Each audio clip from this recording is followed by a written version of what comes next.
Halo pemirsa, berjumpa lagi dengan kami di One News International TV One News.com. China semakin serius dalam mengembangkan teknologi militernya dan melakukan latihan militer dengan negara-negara sekutu, terutama di tengah meningkatnya ancaman konflik regional. Pesawat nerawak CH-7 buatan China yang mampu terbang di ketinggian, berkecepatan tinggi, dan memiliki daya tahan lama telah berhasil menyelesaikan penerbangan perdananya di sebuah bandara di barat laut China. Informasi lainnya, Presiden Ukraina Volodymyr Zelensky memberi sinyal kompromi dengan menawarkan untuk mengakhiri ambisi negaranya bergabung dengan NATO. Langkah itu muncul dalam pembicaraan dengan utusan Amerika Serikat terkait peluang perundingan damai antara Ukraina dan Rusia. Selengkapnya hanya di One News International.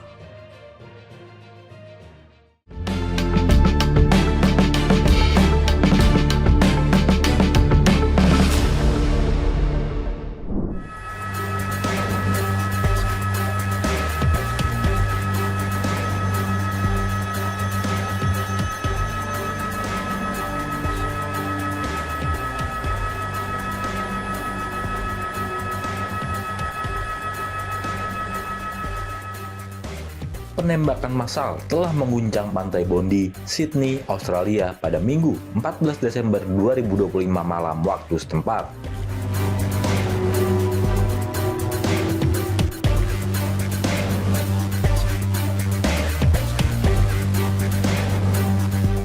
Insiden penembakan massal yang menyasar acara perayaan Hari Raya Hanukkah tersebut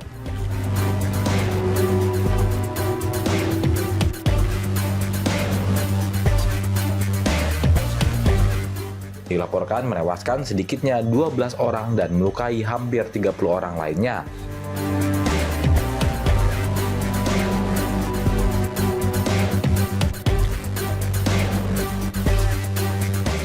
Hanukkah adalah festival cahaya Yahudi selama 8 hari yang memperingati pentasbihan kembali Bait Suci Yerusalem.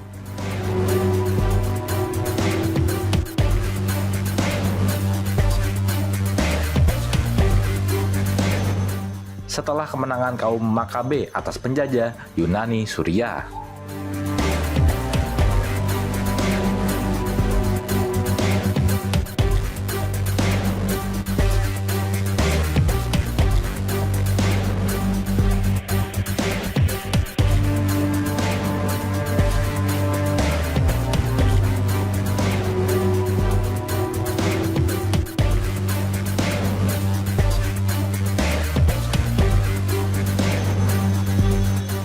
Komisaris Polisi New South Wales atau NSW, Mel Lanyon, mengonfirmasi penembakan tersebut telah ditetapkan sebagai peristiwa terorisme, mengingat target dan senjata yang digunakan oleh para pelaku.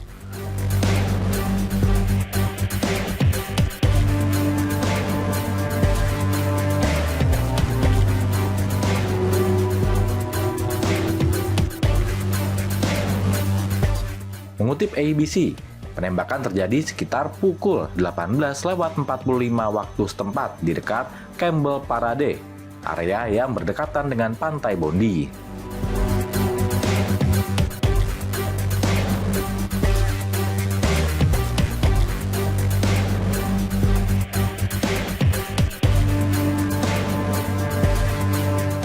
Saat kejadian, ratusan orang berkumpul untuk acara Chanukah by the Sea yang diselenggarakan oleh komunitas Chabad of Bondi.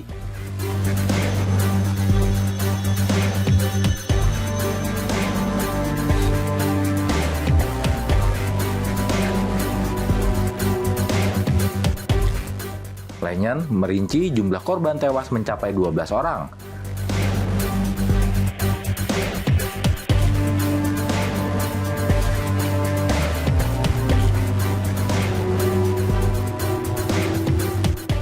Korban tewas tersebut termasuk 1 orang petugas polisi dan 1 dari 2 pelaku penembakan.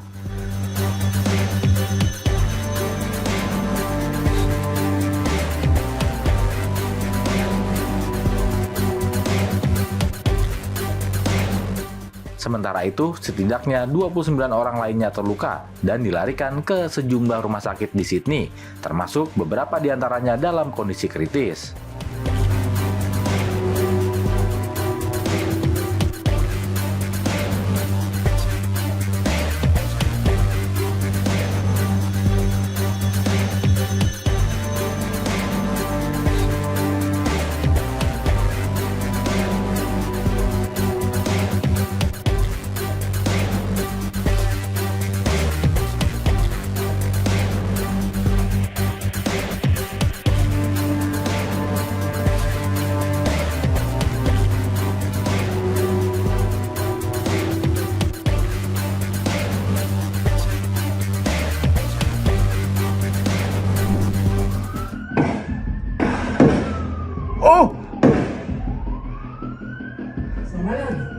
Oh mon gros oh. Oui, mais il y a son pote, il va se faire tirer dessus. Il est trop con de mettre l'alarme.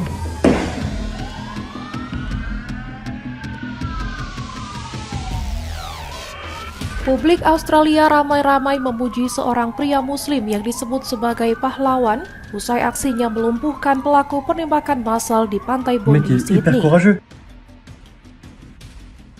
Pria bernama Ahmed Al-Ahmed itu berani melucuti senjata salah satu penyerang sendirian saat insiden yang menewaskan 16 orang terjadi.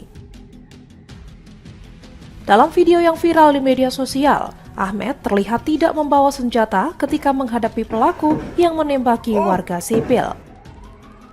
Aksi cepat dan nekatnya dinilai berhasil menyelamatkan banyak nyawa di lokasi kejadian. Rekaman berdurasi sekitar 15 detik menunjukkan Ahmed awalnya bersembunyi di balik mobil sebelum mendekati penembak dari arah belakang. Ia kemudian mencengkeram leher pelaku, merebut senapan dan menjatuhkannya ke tanah. Setelah itu Ahmed bahkan sempat mengarahkan kembali senjata tersebut ke arah pelaku penembakan. Diketahui Ahmed Al-Ahmed sehari-hari bekerja sebagai penjual buah dan tidak memiliki pengalaman menggunakan senjata api. Dalam aksinya itu Ahmed dilaporkan mengalami 2 luka tembak dan kini menjalani perawatan di rumah sakit. Seorang pria bernama Mustafa yang mengaku sepupunya membenarkan kondisi Ahmed yang menyebutnya sebagai pahlawan sejati. Perdana Menteri Australia Anthony Albanese turut memberikan pujian dan menyebut Ahmed sebagai sosok pahlawan. Sementara itu, pihak berwenang menyatakan penembakan massal saat perayaan Hanukkah tersebut sebagai aksi terorisme. Polisi mengungkapkan 2 pelaku terlibat dalam serangan itu, dengan 1 tewas dan 1 lainnya kritis, serta puluhan korban luka termasuk seorang anak.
Presiden Ukraina Volodymyr Zelensky memberi sinyal kompromi dengan menawarkan untuk mengakhiri ambisi negaranya bergabung dengan NATO.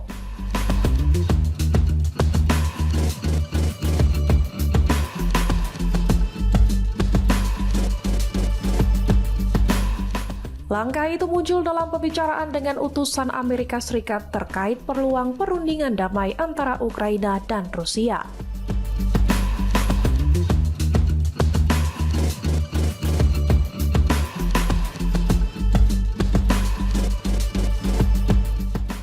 Zelensky menyatakan kesiapan Kiev untuk mundur dari keanggotaan NATO dengan imbalan jaminan keamanan dari Amerika Serikat, negara-negara Eropa, dan mitra internasional lainnya.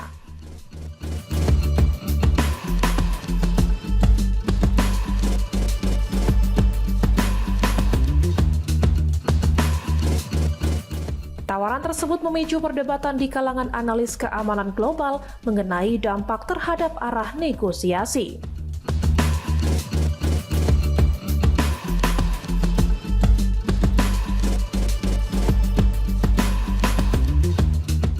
Sejumlah pengamat menilai konsesi itu tidak akan mengubah substansi perundingan dengan Moskow.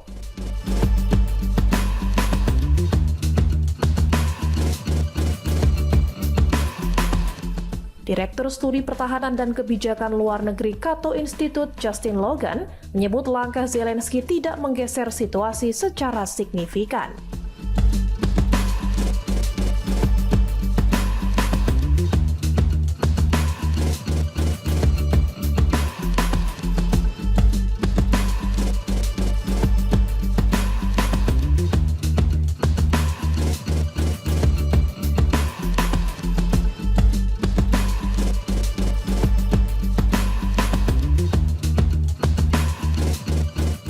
Menurut Logan, pernyataan itu lebih bertujuan menunjukkan sikap moderat Ukraina di meja perundingan.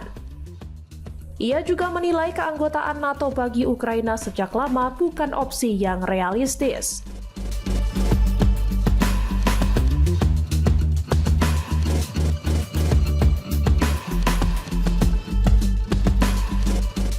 Pandangan serupa disampaikan Profesor Studi Strategis University of Florida, Andrew Mikta, yang menyebut isu NATO bagi Ukraina sudah tidak relevan.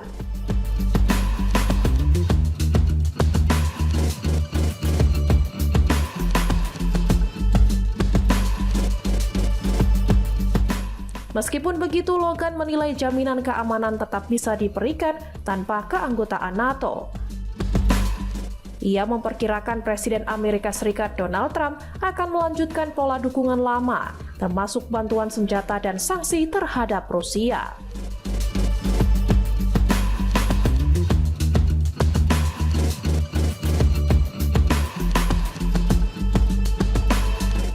Di sisi lain, mantan penasihat kebijakan luar negeri Amerika Serikat Brad Bruen menilai konsesi Zelensky sebagai langkah besar demi perdamaian. Namun Bruen mempertanyakan apa imbalan nyata yang akan diterima Ukraina setelah melepaskan salah satu janji strategis terkuatnya.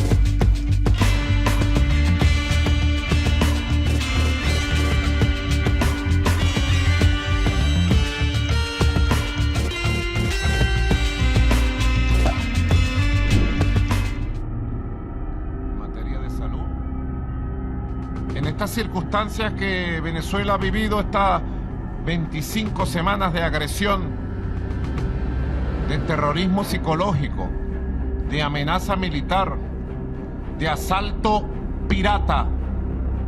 Sekutu Regional Venezuela menyuarakan dukungan untuk pemerintah dalam sebuah pertemuan puncak pada hari Minggu 14 Desember, mengutuk penyitaan kapal tanker minyak oleh pemerintahan Trump pekan lalu.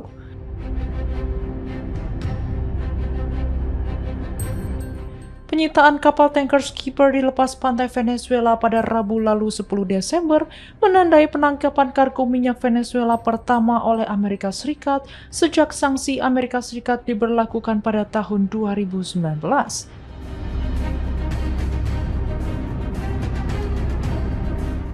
Presiden Nicolas Maduro bertemu dengan beberapa pemimpin regional dalam pertemuan puncak virtual yang disiarkan televisi dari Blok Alba, sayap kiri yang terdiri dari negara-negara Karibia dan Amerika Latin.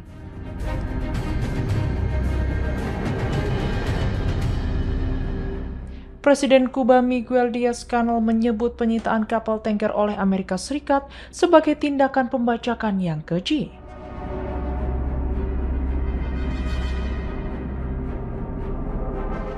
Wakil Presiden Nicaragua Daniel Ortega menambahkan bahwa Amerika Serikat adalah pencuri.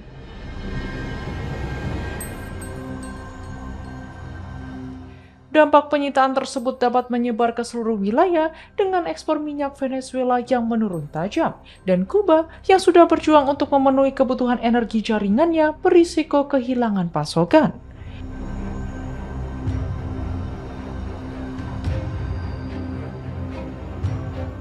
Presiden Amerika Serikat Donald Trump mengatakan kepada wartawan di Gedung Putih pada hari Kamis 11 Desember bahwa Amerika Serikat akan segera memulai serangan untuk mencegat pengiriman narkotika yang menuju dari Venezuela ke Amerika Serikat melalui jalur darat.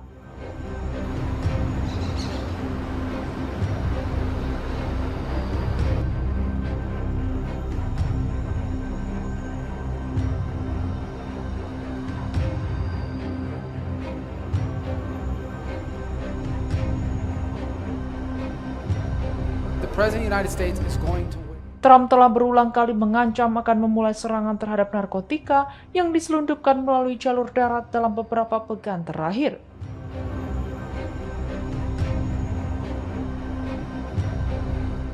Amerika Serikat juga bersiap untuk mencegat lebih banyak kapal yang mengangkut minyak Venezuela setelah penyitaan sebuah kapal tanker minggu ini.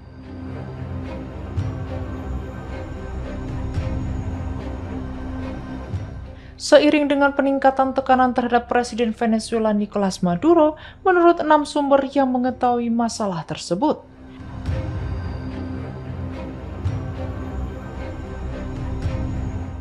Penyitaan tersebut merupakan pencegatan pertama terhadap kargo minyak atau kapal tanker dari Venezuela yang telah dikenai sanksi Amerika Serikat sejak 2019. Hal ini terjadi ketika Amerika Serikat melakukan peningkatan kekuatan militer skala besar di Karibia Selatan dan ketika Presiden Amerika Serikat Donald Trump mendorong penggulingan Maduro.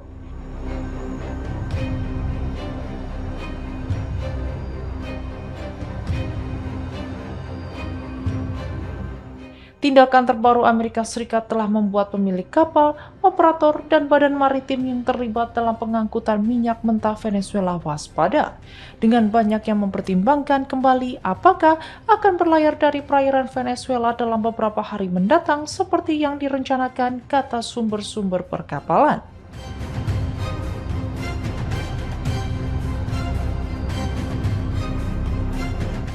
Intervensi langsung lebih lanjut oleh Amerika Serikat diperkirakan akan terjadi dalam beberapa minggu mendatang yang menargetkan kapal-kapal yang membawa minyak Venezuela, yang mungkin juga telah mengangkut minyak dari negara-negara lain yang menjadi sasaran sanksi Amerika Serikat, seperti Iran, menurut sumber-sumber yang mengetahui masalah ini dan menolak disebutkan namanya karena sensitivitas isu tersebut. Faith to faith.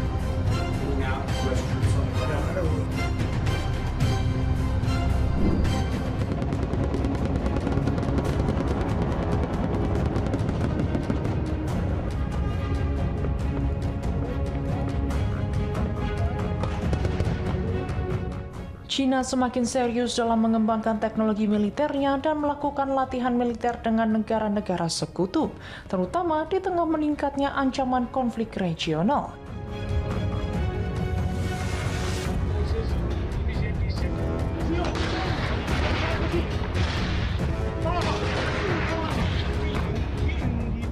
Pesawat nirawak CH-7 buatan Cina yang mampu terbang di ketinggian tinggi, berkecepatan tinggi, dan memiliki daya tahan lama telah berhasil menyelesaikan penerbangan perdananya di sebuah bandara di barat laut Cina.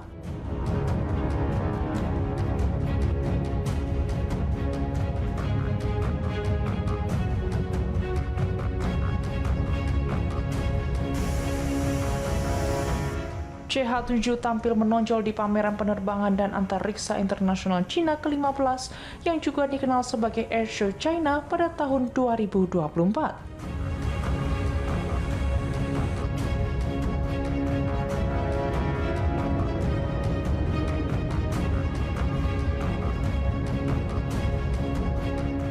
Mengadopsi konfigurasi aerodinamis sayap terbang dengan rasio aspek tinggi, CH-7 dapat membawa berbagai muatan misi berkinerja tinggi seperti sensor cahaya tampak dan inframerah.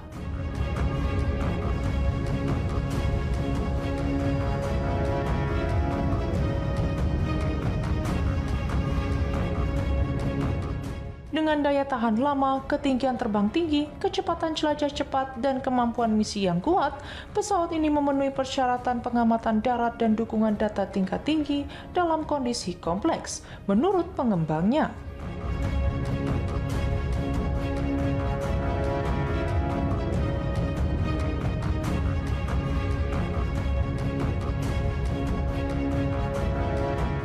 Dilaporkan bahwa UAV tersebut selanjutnya akan menjalani pengujian lebih lanjut, termasuk pengujian kinerja penerbangan dan verifikasi fungsionalitas muatan.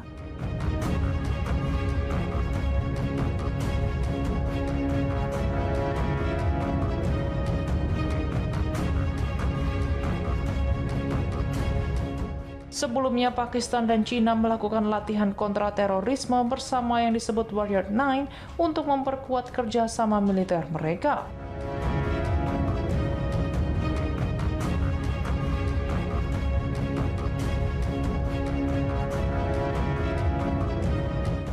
Duta Besar Cina untuk Pakistan Jiang Saidong serta Kepala Staf Umum Angkatan Darat Pakistan menghadiri upacara hari kunjungan pada hari Kamis 11 Desember.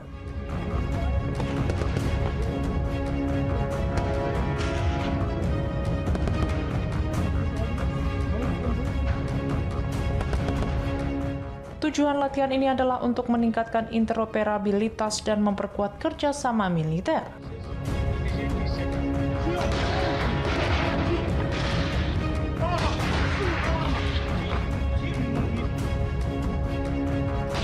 Sebuah pernyataan dari sayap hubungan masyarakat antar layanan Angkatan Darat mengatakan latihan tersebut mencerminkan kolaborasi pertahanan yang kuat antara Pakistan dan China.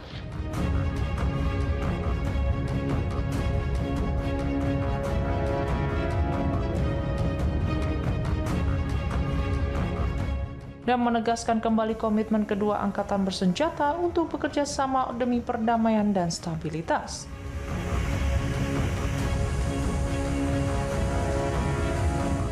Militer Cina dan Rusia juga melakukan patroli udara strategis bersama di wilayah udara terkait di atas Laut Cina Timur dan bagian barat Samudra Pasifik pada hari Selasa, sesuai dengan rencana kerjasama tahunan antara kedua pihak.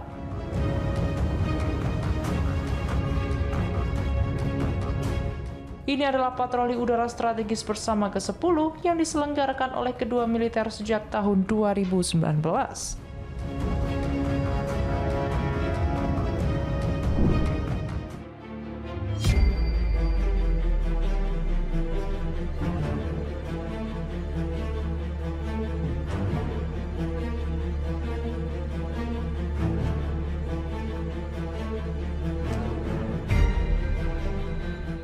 Bangkok melaporkan 4 tentara Thailand tewas akibat serangan pasukan Kamboja pada Sabtu lalu.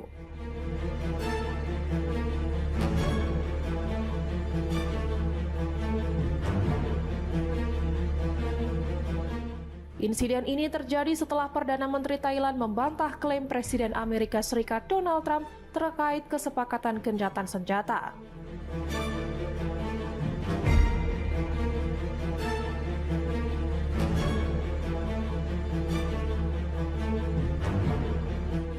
Bentrok bersenjata antara Thailand dan Kamboja telah berlangsung beberapa hari dan memicu eskalasi kekerasan di wilayah perbatasan.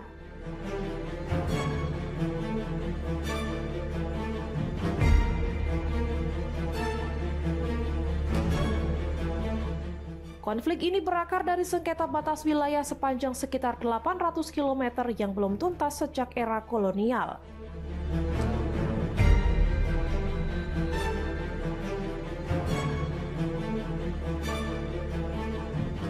Akibat pertempuran tersebut, sekitar 1,5 juta warga terpaksa mengungsi di kedua sisi perbatasan.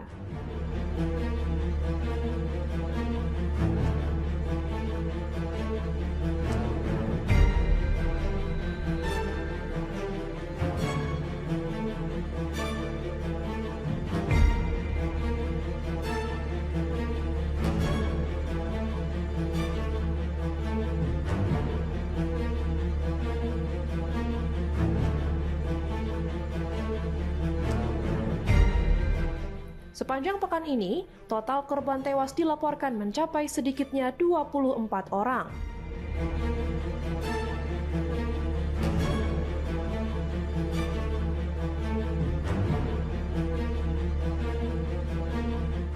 Pemerintah Thailand menegaskan belum ada kesepakatan resmi terkait gencatan senjata dengan Kamboja.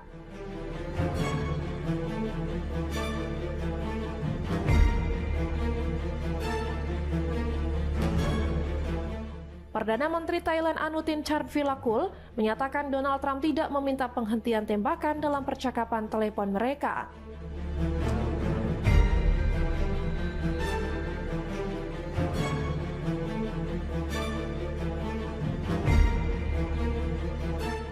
Anutin menegaskan pembahasan soal gencatan senjata tidak pernah dilakukan secara langsung.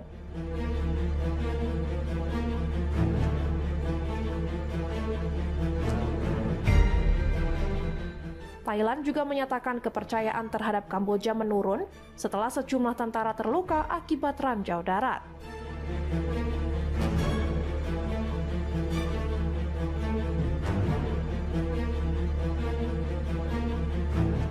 Warga pengungsi di Thailand mengaku ragu upaya perdamaian kali ini akan benar-benar menghentikan konflik.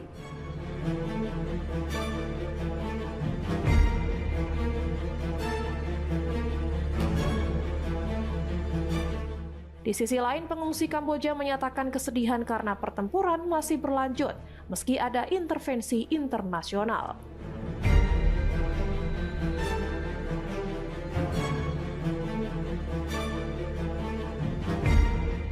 Sementara itu, Thailand dan Kamboja saling menuduh telah melakukan serangan yang menyebabkan korban sipil.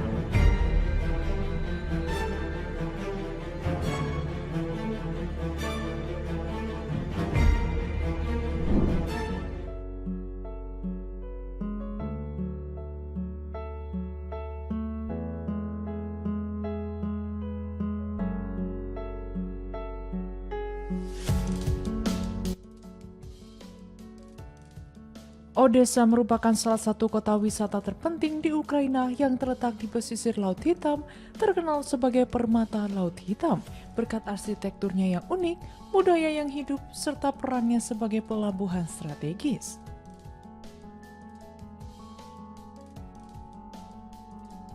Namun perang dengan Rusia telah mengubah kota tersebut menjadi gelap gulita.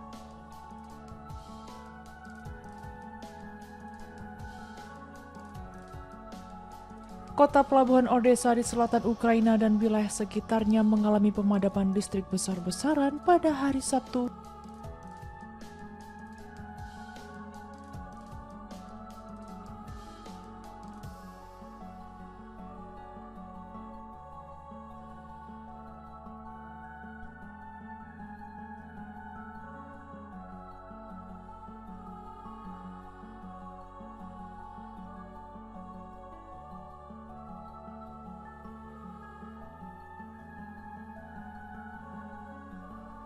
Setelah serangan besar-besaran Rusia semalam terhadap jaringan listrik yang menyebabkan lebih dari 1 juta rumah tangga tanpa aliran listrik.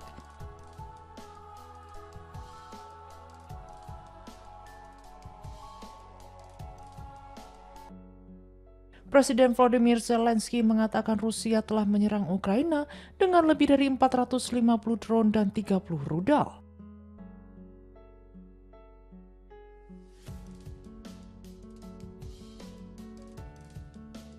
Perdana Menteri Yulia Sviridenko mengatakan itu adalah salah satu serangan terbesar dalam perang terhadap Odessa, di mana pasokan listrik dan air telah terputus.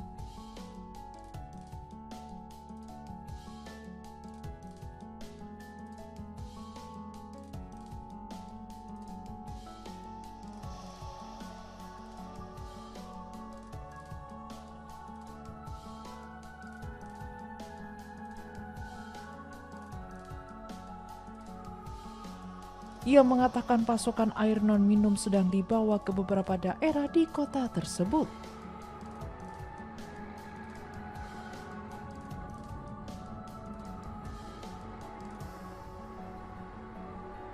Menteri Dalam Negeri Ukraina Ihor Klimenko mengatakan lebih dari 1 juta rumah tangga di seluruh Ukraina telah kehilangan aliran listrik dan 5 orang terluka akibat serangan tersebut.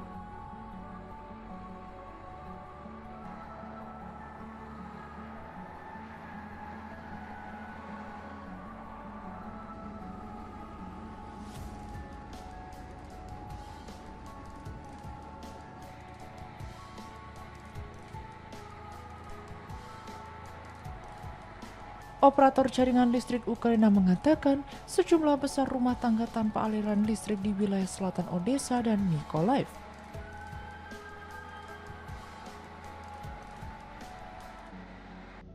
Dan bahwa bagian wilayah garis depan Kherson yang dikuasai Ukraina sama sekali tanpa aliran listrik.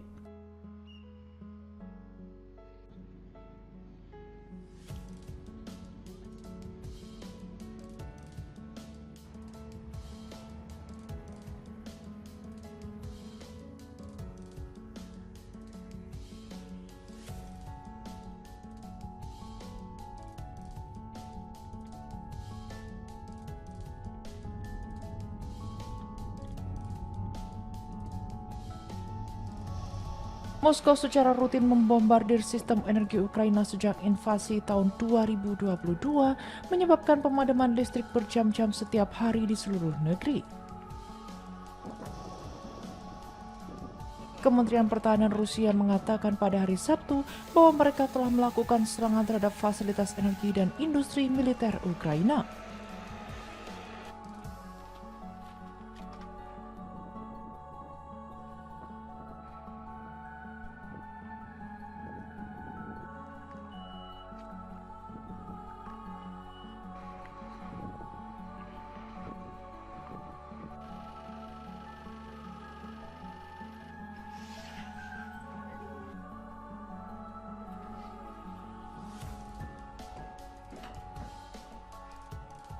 Warga Odessa mengantri untuk mendapatkan air, mengisi botol dari tangki air setelah serangan tersebut memutus aliran listrik di sebagian kota.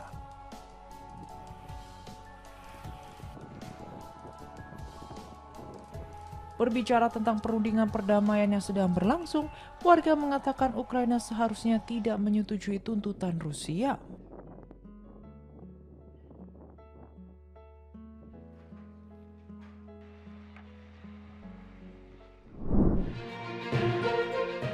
Demikian informasi yang dapat kami sampaikan pemirsa. Terima kasih telah bergabung bersama kami. Sampai jumpa di One News Internasional berikutnya setiap pukul 7:30 malam hanya di kanal YouTube TV One News.com.